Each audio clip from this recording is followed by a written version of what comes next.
एक गांव में एक आदमी सुरेंद्र रहता था। उसके 2 बच्चे थे।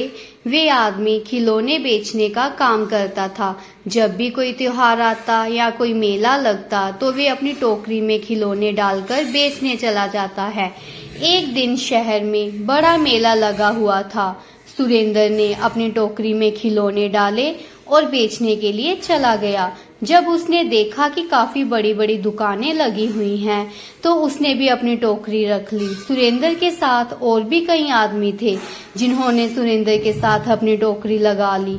दुकानदारों ने जब देखा कि छोटे दुकानदारों ने भी अपनी अपनी टोकरियां सजा ली हैं, तो सारे दुकानदार उनको बोलने लग गए कि अपना सामान इधर से उठाओ और यहाँ से चले जाओ। सुरेंद्र ने अपनी टोकरी उठाई और उदास चेहरा लेकर वहां से चल दिया। रास्ते में सोच रहा था कि अब मैं घर के लिए राशन कहाँ से लेकर आऊंगा, बच्चे खाना कहाँ से खाएंगे। ये सोच सोचकर उसे चक्कर आ जाता है और नीचे गिर जाता है। आसपास के लोग सुरेंद्र को उठाकर अस्पताल ले जाते हैं। भागती हुई उसकी पत्नी रमा आती है और रोने लग जाती है और बोलती है कि ये क्या हो गया आपको, अब हमारा घर कैसे चलेगा। रमा बोलती है कि अब आपको डॉक्टर ने रेस्ट करने के लिए बोला है, आप घर में रेस्ट कीजिए। अगले दिन रमा टोकरी उठाती है और मेले को चल पड़ती है। उधर मेले में दुकानदार फिर से बोलने लग पड़ते हैं और टोकरी वालों को उठा देती हैं। रमा बेचारी उनके आगे रोने लग पड़ती है। रमा हाथ जोड़कर अपने शिव भगवान से प्रार्थना करती है कि हे शिव शंभू, मेरी मदद कीजिए। इतना कहते ही उसके सामने एक आदमी आ जाता है और रमा को बोलता है कि मुझे खिलौने चाहिए। रमा बोलती है कि आपको कौन कौन से खिलौने चाहिए। वो आदमी बोलता है कि मुझे आप सारे खिलौने दे दीजिए। रमा खुश हो जाती है और सारे खिलौने दे देती है। वो आदमी रमा को बोलता है कि आप मुझे और खिलौने दे सकती हैं, क्योंकि मैंने बच्चों के लिए अनाथ आश्रम खोला हुआ है।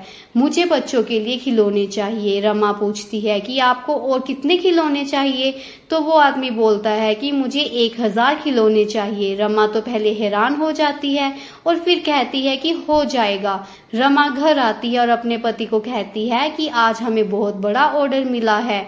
तो उसका पति कहता है कि हम इतने सारे खिलौने कैसे बनाएंगे।